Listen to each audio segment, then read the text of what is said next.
Nós criamos uma fundação de proteção ambiental em 1990. Eu brinco que nessa época a sustentabilidade não aparecia nem no dicionário ainda, dentro dessa equação.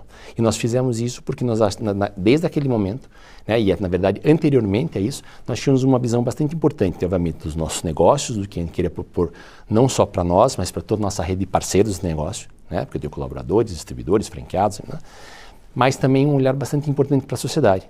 E dentro disso, então, a gente resolveu criar uma fundação de proteção à natureza, porque a gente entendia naquela época a importância que a natureza tem na vida humana.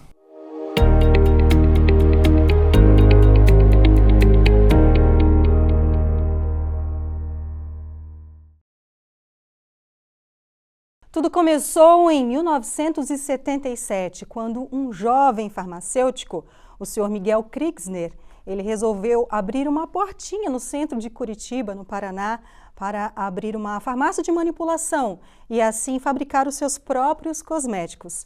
Ele batizou essa lojinha de O Boticário. Hoje, o grupo tem lojas em 1.750 municípios e está presente em 50 países. Possui mais de 20 mil funcionários em lojas próprias, 2 fábricas, uma em Camaçari, na Bahia, e a principal no Paraná, em São José dos Pinhais, e marcas famosas como O Boticário, Eudora Quem Disse, Berenice e outras que a gente vai comentar nessa entrevista, e talvez outras aí no futuro que serão adquiridas. O nosso convidado de hoje é Arthur Grimbal, vice-presidente do Conselho do Grupo Boticário. Muito obrigada pela sua presença aqui no UOL Líderes. Obrigado a você pelo convite e pela oportunidade de compartilhar um pouco da nossa história. Olha, são quase 50 anos de história. E qual é o segredo de manter o interesse do público consumidor pelos produtos, a atualidade nesse segmento que é tão competitivo?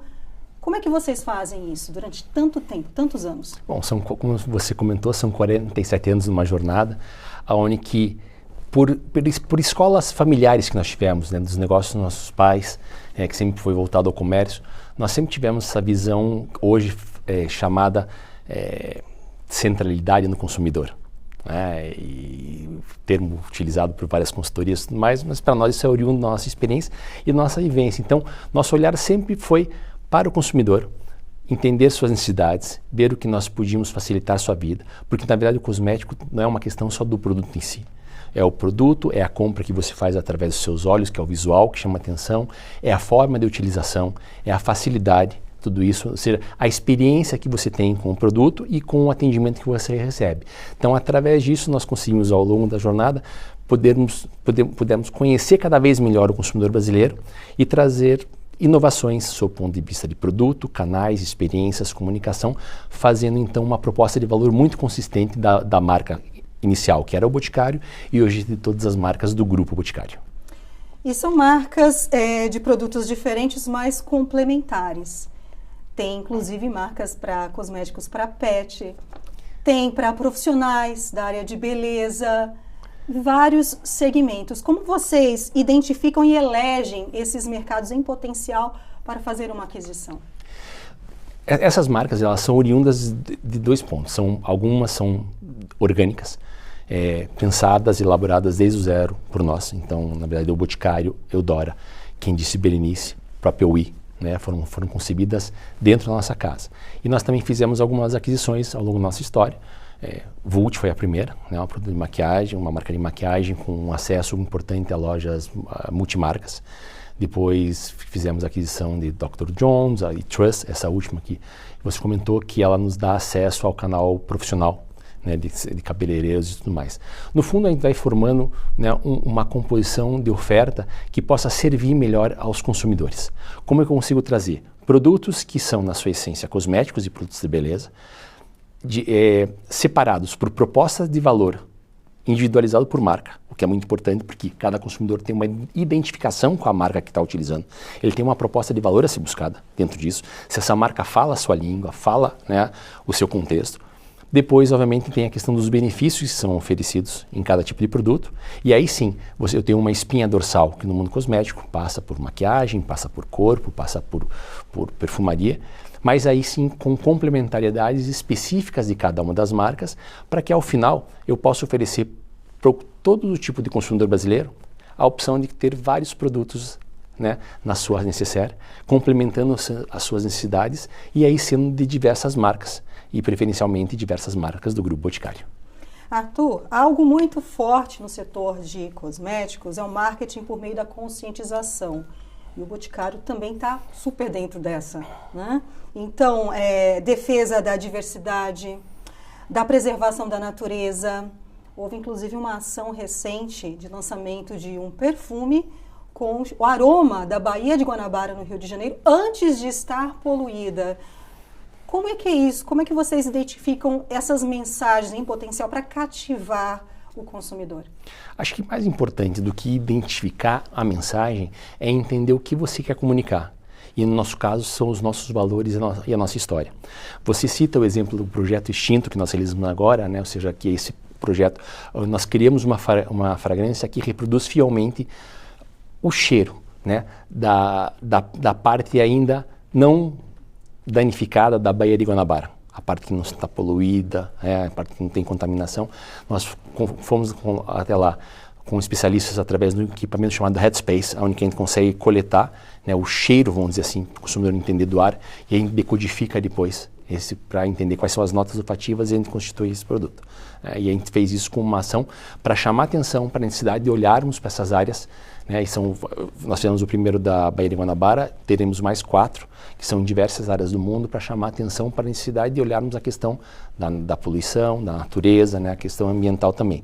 Mas você está falando isso hoje, eu queria voltar com você antes. Nós criamos uma fundação de proteção ambiental em 1990. Eu brinco que nessa época a sustentabilidade não aparecia nem no dicionário ainda, dentro dessa equação. E nós fizemos isso porque nós, desde aquele momento, né, e na verdade anteriormente a isso, nós tínhamos uma visão bastante importante, obviamente, dos nossos negócios, do que a gente queria propor não só para nós, mas para toda a nossa rede de parceiros de negócio, né, porque eu tenho colaboradores, distribuidores, franqueados, né, mas também um olhar bastante importante para a sociedade. E dentro disso, então, a gente resolveu criar uma fundação de proteção à natureza, porque a gente entendia naquela época a importância que a natureza tem na vida humana, dentro disso. Então, se a gente tinha esse olhar, tanto que quando a gente criou em 90, teve a Rio 92, e não sei se você vai lembrar, fizemos uma capa na principal revista de circulação no país, a primeira capa com cheiro da história da publicidade, que tinha cheiro de mata queimada. E foi uau! Né? Então, uma ação, como você fala, uma ação dessa, onde as pessoas recebiam a publicação, cheiravam mata queimada e passavam a entender a necessidade de a gente olhar para isso. Então, no fundo, a gente busca inspiração muito mais do que nós queremos transmitir, dos cuidados que nós achamos relevante passar, e mais do que isso, ajudar a influenciar na formação de opinião das pessoas para trazer um contexto, uma visão e uma ação sobre o tema. E depois nós elegemos o formato de fazer isso. Então, tem coisas que são mais impactantes, como o lançamento dessa fragrância, que é chamada Extinto. Tem outras ações que nós fazemos muitas vezes nas regionais que nós temos com os nossos parceiros de negócio, com alguma campanha específica para preservação, para coletar fundos, para poder trabalhar em mananciais de águas. Nós temos vários projetos, porque nós mantemos ainda a fundação, que hoje chama-se Fundação Grupo ou Boticário de Proteção à Natureza, né, para que então a gente possa ter consorciadas ações de preservação. Arthur, a venda direta dos produtos Boticário começou há pouco mais de uma década, mas essa função está no DNA da área de cosméticos, né? Aquela venda ali da representante, e é tão importante para a geração de renda. Como é que tem sido essa experiência pelo grupo e qual a estrutura que vocês prepararam para esses trabalhadores, até informais? Perfeito. Veja, no fundo, existem vários canais de distribuição dos produtos cosméticos, né? Tem um canal que nós iniciamos nossa atuação, que é o canal de franquias, lojas especializadas. Tem o canal de venda direta, como bem você citou, tem o canal de varejo tradicional dentro disso, e hoje o canal eletrônico. E hoje nós conseguimos ter uma atuação em todos esses canais, né? Dada a diversidade de canais e marcas que nós nos propusemos atuar desde a fundação do grupo em 2010. Quando nós fundamos o grupo em 2010, a primeira iniciativa que nós trouxemos ao ar, uma marca orgânica, ou seja, nascida através de nós mesmos, foi Eudora, que foi através dela que nós demos os primeiros passos em venda direta. O Boticário estava indo muito bem, no seu contexto de lojas, né, trabalhando muito bem com seus franqueados, e nós decidimos então experimentar, trazer uma nova marca com uma proposta um pouco diferente de valor, para dar os primeiros passos na venda direta. Tamanha foi a nossa satisfação em encontrar esse contingente de empreendedoras da beleza, que a gente chama, né, querendo trabalhar, da forma e pelo interesse na qualidade dos nossos produtos, que na sequência nós trouxemos então também a marca Boticário. Mas trouxemos num modelo diferente, porque o modelo que nós fazemos essa venda através dos nossos parceiros franqueados. Nós não geramos uma competição com eles. Nós trabalhamos em conjunto, então eles são os responsáveis pelas lojas franqueadas e também por atender essas revendedoras que fazem o dia a dia da venda direta conosco na marca O Boticário e agora também na marca Eudora dentro disso, né? E para nós foi um prazer muito grande, porque nós estamos muito acostumados com a questão do empreender. O franqueado é um grande empreendedor.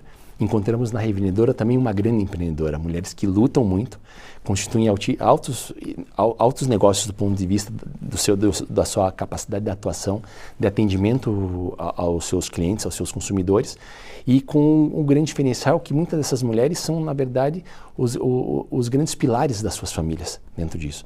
Então, através dessa renda, e algumas trabalham com isso como renda complementar, ou seja, tem um trabalho fora e fazem uma venda onde que adicionam a renda da venda desses produtos, né? Mas outras encaram isso como sua profissão hoje, sua única profissão. E através disso conseguem trazer excelentes condições para a educação, para a moradia, para a alimentação das suas famílias. E é um prazer. Até complementar, existe algo entre a venda direta e o franqueado que vem surgindo aí naturalmente, que são as lojinhas ainda informais de multimarcas das pessoas que geram renda e já não estão indo até os consumidores, mas recebendo os consumidores, um passo, né, atrás da formalidade. O que você acha disso? Veja, essa iniciativa não é uma iniciativa que tem um grande número ainda, né? E ela existe, não existe de agora, existe antes mesmo de nós entrarmos na venda direta, né? Ou seja, a instituição de um ponto com a representação de algumas marcas. Eu acho que tudo é uma forma diferente de buscar atender seu consumidor. Acho que o início de tudo vem a partir daí, né? Porque cada canal tem uma característica diferente. Cada canal tem um papel na história da relação consumidor. Se eu quero uma venda mais assistida, se eu quero uma venda onde eu possa fazer uma degustação do produto mais próxima, se eu quero quero ter a experiência da marca, o melhor local que eu posso me dirigir é uma loja para fazer isso. Se eu quero um aconselhamento, mais vou brincar, mais no pé de ouvido, né? Ou seja, um técnico lá, onde que tem uma conversa mais próxima ali, o canal de venda direta é o principal. E depois, se eu quero uma questão de solução mais imediata, eu posso partir para o canal eletrônico, que é para repor ou para comprar alguma coisa. Nesse que você fala, elas tentam fazer uma aproximação entre um pouco da loja, porque não é a experiência da marca, mas sim um espaço onde que as clientes vão poder ir e talvez encontrar uma opcionalidade de produtos que elas possam levar naquele momento, ou trazer a questão da venda direta, onde que muitas vezes elas fazem uma encomenda, elas vão buscar o produto e depois entregam aos seus clientes. Então depende muito se estamos falando sobre conveniência, estamos falando sobre diversidade de marcas a serem oferecidas, mas é importante que elas tenham capacidade empreendedora para satisfazer os desejos dos seus consumidores e atendê-los bem. Porque o que importa para nós é que o consumidor tenha, né, uma boa experiência na aquisição, na utilização e coletando o benefício do produto. Que é muito bom, né? Geração de renda, sempre muito bom. Bom, vocês estão na vice-liderança do mercado de franquias no Brasil, atrás de Cacau Show e à frente de McDonald's. O que vocês oferecem de diferencial para o franqueado?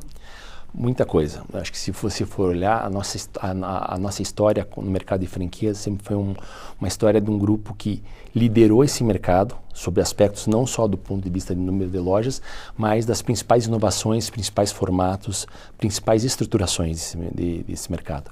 Para você ter uma ideia, a idade média de relacionamento que nós temos com uma franquia, nossas hoje, é ao redor de 32, 34 anos. Relacionamento médio.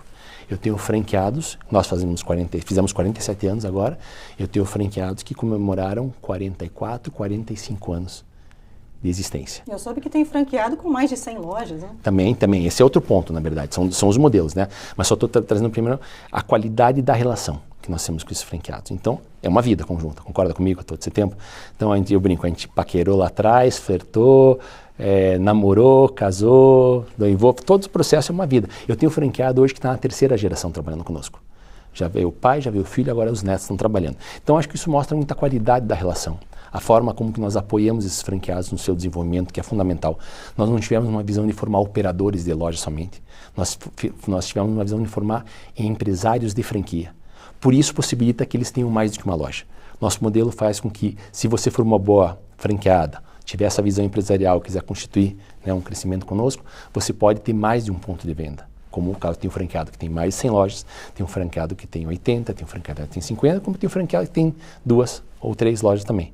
Né? Ou seja, numa média, quando eu pego a rede, eu tenho uma média, e a média, o famoso pé no fogão e cabeça na geladeira, uma média ao redor de 8 lojas por franqueado, que vem a ser o negócio principal dele e da família.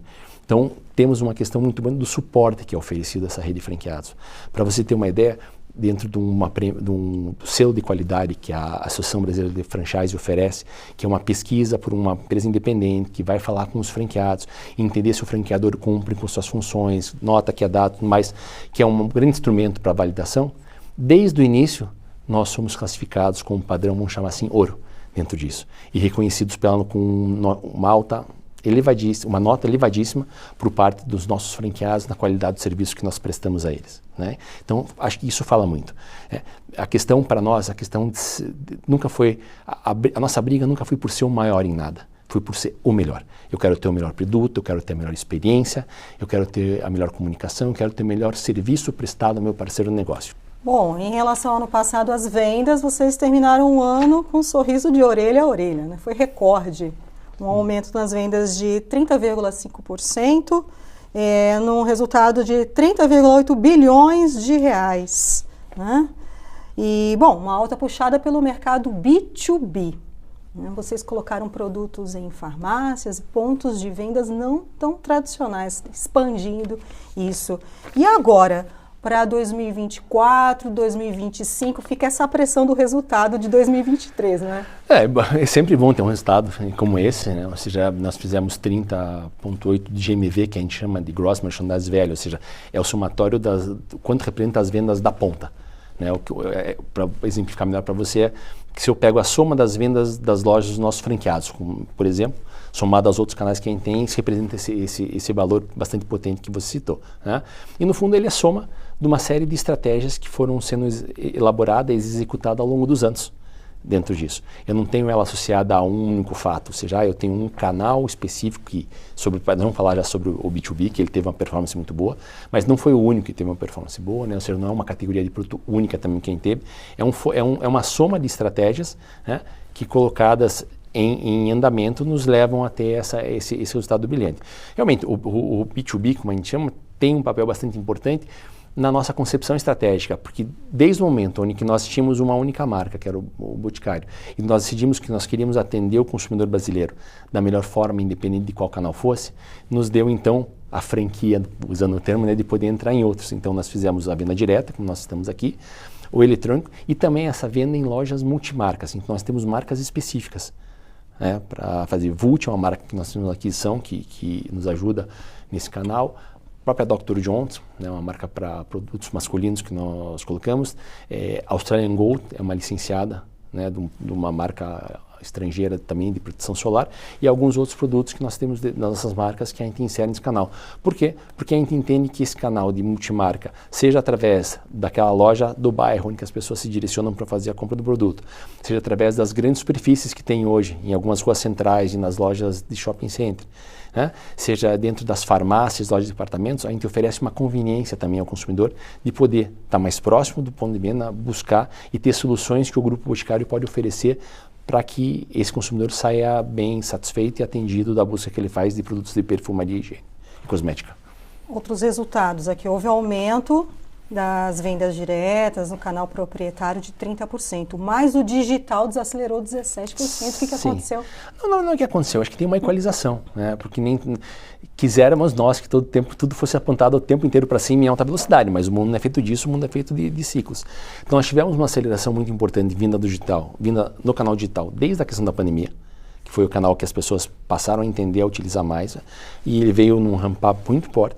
Só que chega uma hora que, na verdade, ele não vai conseguir entregar o mesmo incremento de receita que ele vinha entregando anteriormente, porque os outros canais voltam a ter essa ocupação no mercado. Eu tinha uma venda muito alta no digital quando eu tinha as lojas fechadas, quando a venda direta talvez não estava tão intensa. A partir do momento que quando voltamos às condições normais, não é uma palavra boa, mas as normais, né? Ou seja, em que as lojas estão abertas a pleno, faturando, a facilidade do consumidor interagir e pegar o produto, as nossas representantes atuando fortemente na questão do aconselhamento dos nossos consumidores. Obviamente que a fração que eu tinha do digital deixa de ser exclusiva, ela tende a desacelerar um pouco e até faz bem porque oferece uma higienização, vamos dizer, até dos formatos de canais para o consumidor. Não fica tão apegado num só e ele pode escolher a melhor maneira. Então, o desacelerar não é ruim. Ele continua crescendo, ele continua sendo positivo, mas não as taxas que estávamos acostumados no digital. Essa omnicanalidade é um ponto muito forte do Boticário. E o que a criatividade do grupo está pensando em expandir? Porque vocês já estão em tantos canais simultaneamente. Sim. Dá para antecipar alguma coisa aí para a gente? Antecipar não, né? Mas senão eu vou apanhar aqui. Mas acho que você tem a questão da visão, como ela é formatada. Porque existia a questão dos canais, daí muitas empresas falaram que nós trabalhamos em vários canais, então nós somos omnicanais. Não é verdade. Quando eu trabalho em vários canais sem conexão, eu sou uma empresa que é multicanal. A omnicanalidade é que efetivamente quando você traz o consumidor para o centro e a partir dele você interage com diferentes ofertas, diferentes experiências para diferentes necessidades específicas do consumidor. De volta, o consumidor escolhe a compra por canal de acordo com o momento do seu dia, de acordo com o seu estado de espírito e com a sua necessidade. Eu posso ser um comprador costumaz de loja e em um dado momento eu vou precisar recorrer a um catálogo, vou precisar recorrer à venda eletrônica para satisfazer minha conveniência daquele momento, né?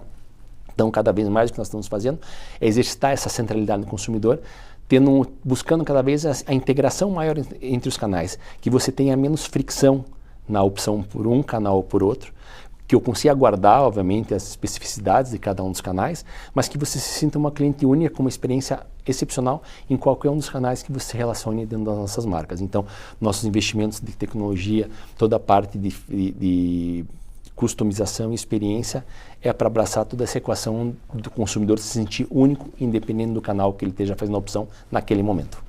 Arthur, é público e notório que a empresa não tem um interesse num IPO, numa abertura de capital, nem investimento por parte de um fundo, né? Por que essa perseverança nessa cultura familiar da empresa durante tanto tempo? Acho que tem um ponto que é importante desassociar, porque durante muito tempo eu ouvi que empresa familiar não ia ter sucesso, né?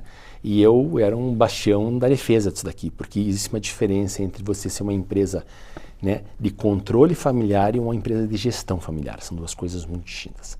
Ter uma empresa de controle familiar não tem nenhum pecado. Nós somos uma empresa de controle familiar, somos dois cunhados que somos sócios, né, e proprietários do negócio, mas temos uma gestão profissionalizada há muitos anos. Né? E o que é uma gestão profissionalizada? É tipo, para você sentar nessa qualquer cadeira da empresa, você tem que, né, trazer sua contribuição, entregar performance, não tem lugar garantido, né? Ou seja, minhas sobrinhas não têm um lugar garantido, eu não tinha um lugar garantido, né? Tem que estar sempre tendo uma entrega, né, acima da expectativa da cadeira para você poder se manter, e é assim que tem que ser feito, além disso. A besteira é quando você tem as cadeiras destinadas por cargo familiar. Então, essa cadeira da minha sobrinha, essa cadeira do meu filho, aí não funciona. E a gente sempre separar muito bem isso desde o início das operações e desde o início da sociedade que nós tivemos, né, dentro disso. Então, ao fazer isso, a gente é uma empresa de controle familiar altamente profissionalizada. Quando se fala, mas você deveria dar um passo em relação ao mercado de capitais, a grande pergunta é por que ainda daria? Porque para mim tem que ter um propósito, tem que ter um porquê. E, no fundo, não tem certo e errado. Tem a estratégia que cada organização escolhe para poder fazer frente aos seus sonhos, ao seu desenvolvimento. Nós optamos por permanecer fechados porque nós hoje conseguimos suprir todas as necessidades de investimento que nós temos. Eu tenho, na verdade, a geração própria que nós temos de resultado no ano. Hoje o mercado financeiro evoluiu muito e me dá diferentes opções também para tomar recursos que podem ser necessários para o nosso desenvolvimento. Eu tenho a própria questão do franqueado, que é importante, porque o franqueado faz o investimento na loja dele, faz o investimento no negócio. Eu ainda sempre trago a equação que quem trabalha com franquia já fez uma abertura de capital. A diferença é que o franqueado não só coloca só o dinheiro, ele tem que botar o dinheiro e tem que trabalhar junto. É que nem academia, né? A franquia é que nem academia, porque não adianta você pagar a mensalidade para achar que você vai ficar com o corpinho em dia. Você tem que pagar a mensalidade e tem que suar lá, né, malhar para poder fazer. E assim é a franquia. Então a gente consegue ter hoje a nossa necessidade de investimento suprida através dessas versões. Para fazer uma abertura de capital, eu teria que ter um propósito diferenciado, né? E hoje eu não consigo enxergar nem no curto, nem no médio prazo. Não é uma coisa que a gente fale nunca na vida, mas no momento não faz parte da nossa estratégia, porque a gente está conseguindo andar nesse formato. Você deveria abrir o capital porque você deveria monetizar uma parte do que você tem hoje. Pode ser, mas não é nosso prazer, não é esse. Nosso prazer é em gerar oportunidades, criar oportunidades para as pessoas. Posso invadir um pouco a privacidade da família? Como é que é esse preparo dos filhos, dos herdeiros, que crescem nessa cultura, nessa paixão pela área de cosméticos? Há uma certa cobrança ou eles têm a liberdade de escolher? Quantos da família já estão no grupo atuando? Esse é um território bastante novo para nós, né? Por quê? Porque eu brinco, o Miguel é a primeira geração, eu sou a primeira geração e meia. Nós temos 20 anos de diferença, mas trabalhamos junto, lado a lado, desde 86, né? Então, praticamente o mesmo contexto. Eu tenho sobrinhas do lado dele, são a Tati e a Anne. Elas, né, fizeram a opção por ter um tipo de experiência executiva, mas não decidiram não prosseguir na carreira, e elas estão sendo preparadas hoje para conselho, né? Estão tendo a educação adequada e participando conosco do conselho para aprender. Eu tenho 2 filhos pequenos ainda, né? Eu brinco que eu fiz muita pesquisa de mercado, né, para poder atuar nisso daqui bem. Então eu tenho o Mário e o Rodrigo, um vai fazer 7, outro tem 5. Mas acho que é uma questão que você vai conversando desde esses tempos, né? Ou seja, minha esposa é médica. Meu sogro é um Moisés Cohen, um conceituado ortopedista aqui de São Paulo, né? E cada vez que vem meu filho, fala, você vai ser médico que nem a mamãe e o vovô? Ele vira, não, vou ser empresário que nem meu pai. Né? Ele fala de boca cheia. Ele adora desenvolver produto, ele vai lá, ele fica fuçando meus perfumes. E não é uma coisa que tem que eu acho péssimo forçar. Eu acho que tem que ser natural. Assim como eu tive a oportunidade de ser natural, porque eu aprendi comércio nas lojas dos meus pais. Eu não fui obrigado a seguir carreira no comércio. Eu fui, obviamente, tinha de ajudar, né? A empresa menor, a empresa familiar, você acaba ajudando mais, mas nunca teve nenhuma pressão. A gente sempre foi livre para escolher o que a gente queria fazer. E aqui a ideia aqui é reproduzir o mesmo formato, eles são livres, mas obviamente tem que ter ciência das coisas, né? Tem ciência né, dos valores, nossos valores culturais, tem que ter ciência também de como preservar patrimônio, coisas que para os meus eu vou conseguir educar ao longo do tempo. Minhas sobrinhas já são mais velhas, elas já têm boas noções sobre isso, mas acho que é muito cultura familiar, de como você faz a construção.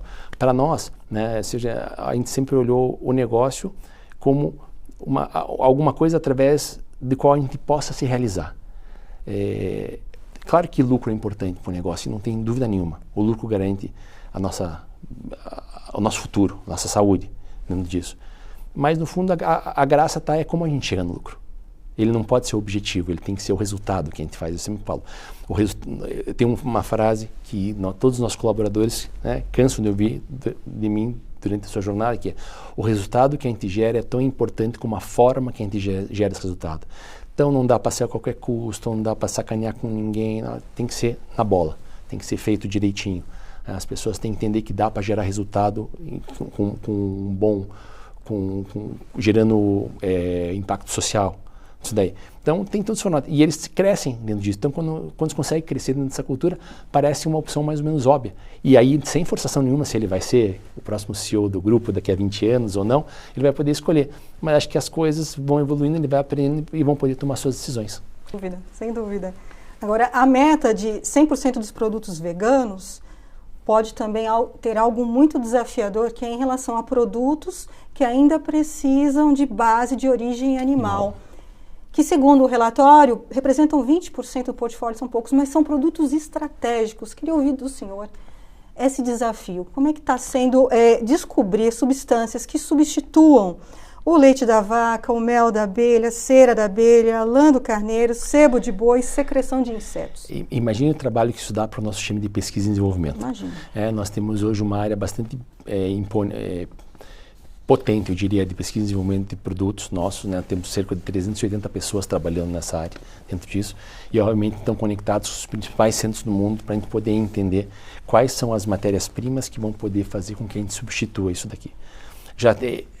já existem, ao longo da história, diversas matérias-primas que são chamadas matérias-primas controversas, onde durante um determinado período da história da beleza e da perfumaria no mundo foram permitidas, depois, por algum motivo, algum órgão tirou, e sempre tivemos sucesso em substituí-las. E aqui também não vai ser diferente. Acho que, como que a gente vai fazer? Vão ter que buscar formações sintéticas para sobrepor isso daqui, né? E fala, mas isso é muito difícil? É trabalhoso. Vai dar muito trabalho, mas a gente consegue. Para você ter uma ideia, nós conseguimos fazer isso inclusive com pele.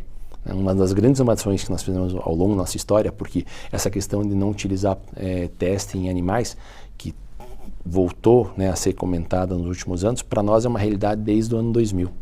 Então eu já estou há 24 anos sem fazer teste, eu não preciso mais pingar o shampoozinho no olho do coelho para entender se ele arde ou não arde, graças a Deus, há mais de 20 anos, 24 anos.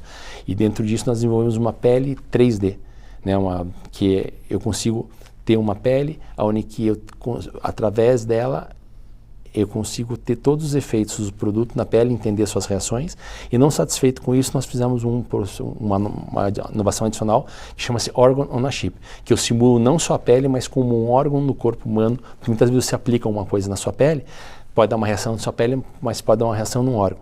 E nós desenvolvemos, né, um produto que estão para teste para a pele e simulando também um órgão. Então isso me dá segurança que a gente vai ser muito eficiente na busca dos sintéticos também, na busca da substituição da cera, da lã e tudo mais. Além das metas ambiciosas em sustentabilidade, também há em relação ao investimento em capital humano. Queria saber do senhor, o que está sendo feito em relação à diversidade de gênero no grupo Boticário, diversidade de etnias, LGBTQIA+, e os PCDs também, o que está sendo feito para incluir? Veja, nós somos uma empresa que preza muito a inclusão e diversidade dentro disso. Por quê?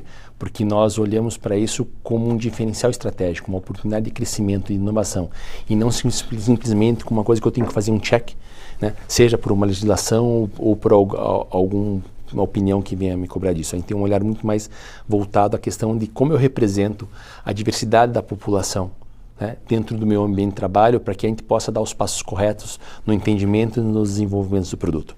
Então a gente busca que os nossos times sejam bastante diversos, né? A gente trabalha com isso de uma forma bastante ampla, porque eu tenho, seja por questões de produtos, eu tenho diferentes tipos de pele, tenho diferentes cores de pele, tenho diferentes cabelos, né, tudo isso marcado, posso andar por esse lado. Tem uma questão de comunicação, a gente sempre busca expressar através da nossa comunicação a diversidade que existe no Brasil, né, dentro da composição do que nós fazemos na comunicação. Tem a questão dos colaboradores, ou seja, a gente trabalha nos mais amplos espectros de trazer diversidade e inclusão. Nós, inclusive, temos grupos, né, de afinidade dentro de casa, onde que a gente pega raça, gênero, LGBTQI+, etarismo e problemas e pessoas com deficiência, para que a gente tenha grupos internos de discussão para entender como a gente pode não só trazer mais pessoas para trabalhar conosco, mas como manter as pessoas que estão hoje. Então, é um tema bastante vivo para nós, onde nós temos bastante atenção dentro disso, porque a gente entende que a sociedade é diversa. E nosso trabalho é poder entender cada vez melhor essa sociedade para poder traduzir em melhores soluções nas pessoas que buscam produtos, experiências e serviços na área de beleza e cosmético.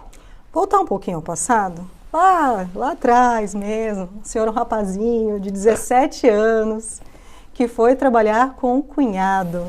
Isso aí. Como é que foi essa aproximação da família, né?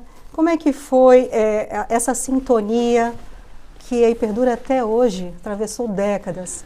Bom, é uma história interessante, que eu sempre brinco que o Boticário tem que ser um negócio muito bom, porque é uma sociedade de dois cunhados, né, dentro disso, dois cunhados que se dão super bem, são melhores amigos, sócios, parceiros, praticamente irmãos.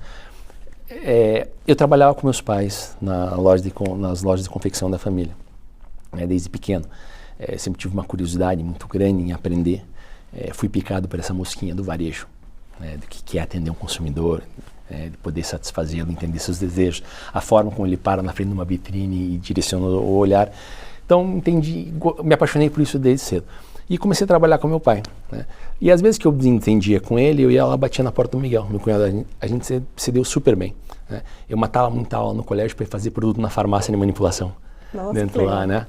E ainda pegava esse produto e vendia para as amigas da minha outra irmã, que não era aqui, casou com ele, a Cecília, eu vendia para as amigas da Beth esse produto. Então, a gente sempre ia lá e sempre que eu ia, ele dizia, não, pelo amor de Deus, volta lá que eu não quero problema com meu sogro, né? Só que o Brasil, né, como olhávamos para tempos anteriores, tivemos vários planos econômicos aqui, né? Era uma reviravolta. Em 86 foi um plano cruzado, né, de os fundaram era o Mills da Fazenda. E aí teve uma situação em que o Miguel precisava fazer uma reformulação bastante importante. No Boticário ele tinha aberto em 77, em 82 ele tinha aberto a fábrica, uma área de 1 metro quadrados, e nisso estava uma questão bastante importante que ele precisava mexer no modelo. E para isso ele foi buscar auxílio na contratação de uma pessoa chamada Bernardo Fedalto, né, uma pessoa já com uma excelente bagagem em gestão empresarial para ser o diretor financeiro e comercial, mas o grande braço direito dele nessa história. E ele precisava de uma pessoa para auxiliar o Fedalto. Então ele nem veio falar comigo, ele foi falar com meu pai se ele me emprestava meu passe lá para ajudá-lo nessa frente. Meu pai falou, claro, pode levar, né, porque ele sempre gostou de ajudar as pessoas da família. E fui eu feliz e contente, porque eu tinha tido uma excelente experiência do que eu brincar varejo raiz, loja, chão de loja, escolha de mercadoria, atendimento, tudo mais. E estava podendo entrar num outro negócio onde que tinha uma fábrica, que para mim é um ambiente totalmente novo, um canal que estava começando a ser construído, que era o de franchise, e uma marca que estava começando a dar os primeiros passos. Então eu tinha uma chance de aprendizado muito importante. E eu fui para lá feliz da vida. E nós nos demos muito bem dentro disso. Quais são as características de um e de outro que são complementares e foram aplicadas no negócio? Ou seja, a gente, obviamente que eu era bastante novo, né? Então eu trazia pouca vivência, muita curiosidade e muito desejo de fazer as coisas acontecerem. O Miguel já estava numa fase, né, obviamente um pouco mais avançada, mas nós tivemos uma complementariedade, né, muito grande. Miguel sempre gostou muito de produto, né? Miguel gostava muito da fábrica, gostava muito da parte de comunicação. Eu, pelo meu lado, adorava finanças e vendas. Então foi um encaixe muito interessante da forma, né? E depois tem as características de cada um, né? Ou seja, eu sempre gostei mais da gestão mais próxima, gestão mais presente, tá no campo de venda, tá em campo com o time de vendas. Miguel gostava mais de estar mais no laboratório. Então fomos mudando as características de cada um através da complementaridade das outras pessoas que trabalhavam conosco, até conseguimos sair com um modelo muito, muito bom de gestão, né? Eu sempre falo que o Grupo Boticário é a soma de vários sonhos que tem. O Miguel tinha um sonho quando ele começou o negócio da farmácia, era que ele queria ter uma marca brasileira que pudesse fabricar produtos de alta qualidade de cosmética, perfumaria e higiene. E o sonho dele se tornou realidade. O meu sonho, quando eu fui para lá, eu tinha tido a experiência do comércio e tinha entendido já com 14 anos, na época, que a função venda não era basicamente preço.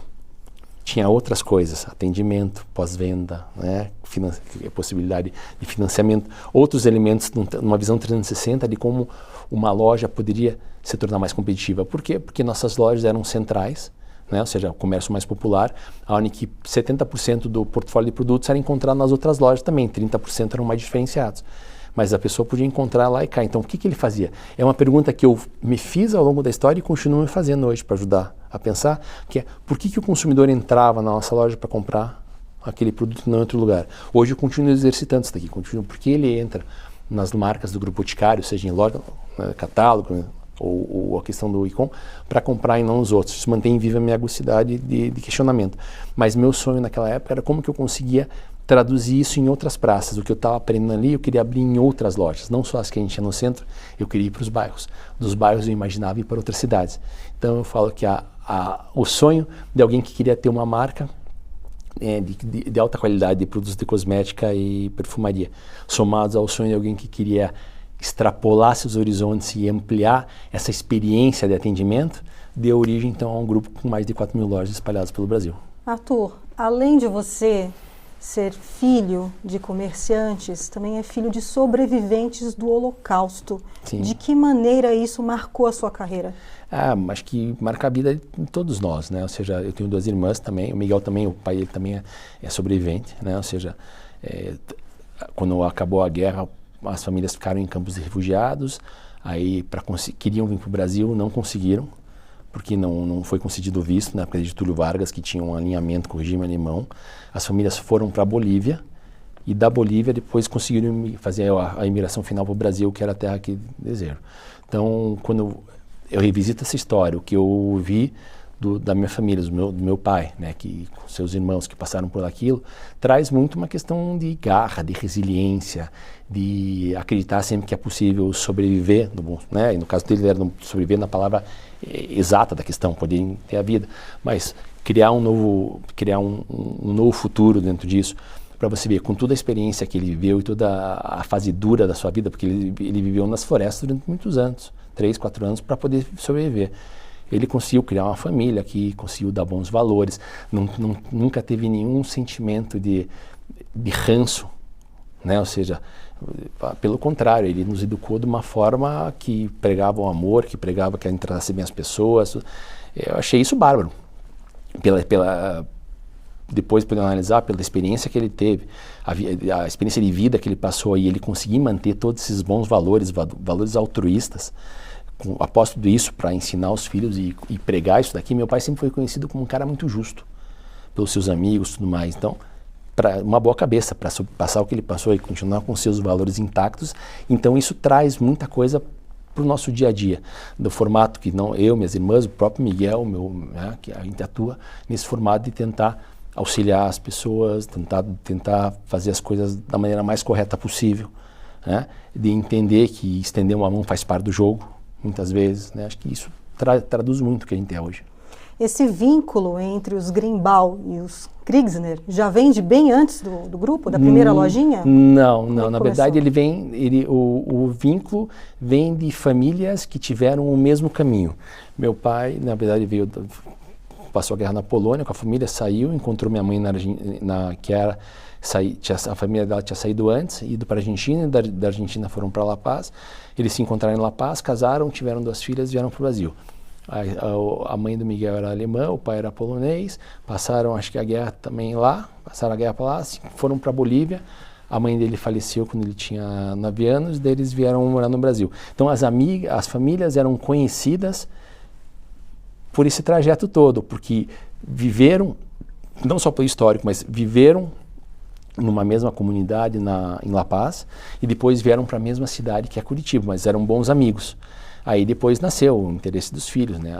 O Miguel e a Cecília se apaixonaram, casaram, e aí o vínculo foi ficando cada vez maior, tanto que quase hoje é um bloco único, né? A gente brinca de KGI. Bom, a gente está num país que não tem a tradição do empreendedorismo, mas isso vem crescendo, é importante, é uma necessidade até da população. Queria que você encerrasse essa nossa entrevista dando um conselho às pessoas, não só que estão envolvidas com o Grupo Boticário, mas que de alguma forma empreendem e lutam nesse país. Eu vejo que o empreendedorismo é a única forma da gente fazer esse Brasil ir para frente. Ou seja, não podemos terceirizar isso ou ter expectativas que terceiros irão fazer isso com a gente, que o governo vai trazer isso daqui. A forma que entende oferecer oportunidade de trabalho para as pessoas através de empreendedores que vão gerar seus negócios, vão oferecer através dessa oportunidade de trabalho dignidade para as pessoas, né, poderem ter uma identidade profissional, poderem fazer um sustento adequado das suas famílias e poderem ter uma condição digna de vida. Então, para esses empreendedores que muitas vezes olham e falam, puxa vida, mas é difícil. Não é simples, realmente não é simples, né? Acho que o Brasil é um país muito conhecido por ter muita iniciativa, mas eu falo, ao mesmo tempo que tem muita iniciativa, tem muito pouca acabativa. Os empreendedores não se planejam para fazer, eles acham que é abrir um negócio e tá ok, e não é.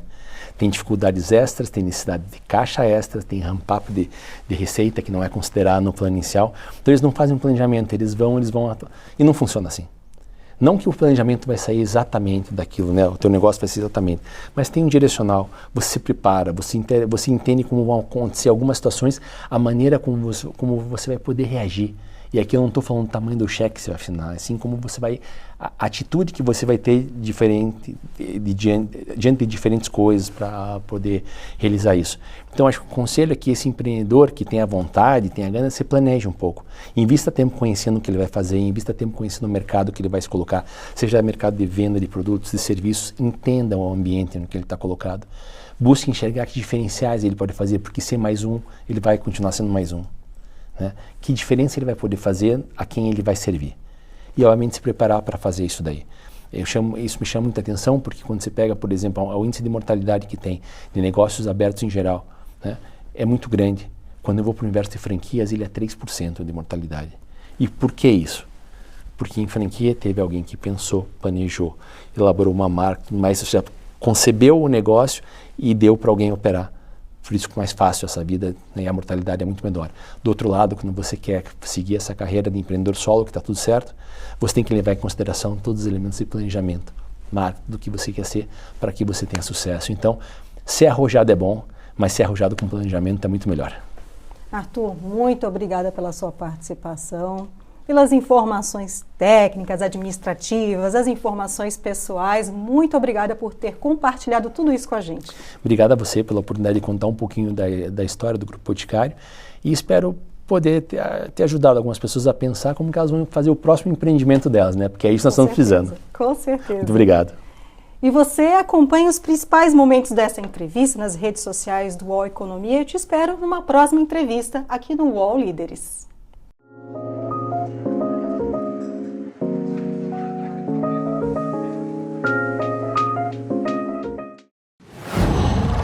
UOL.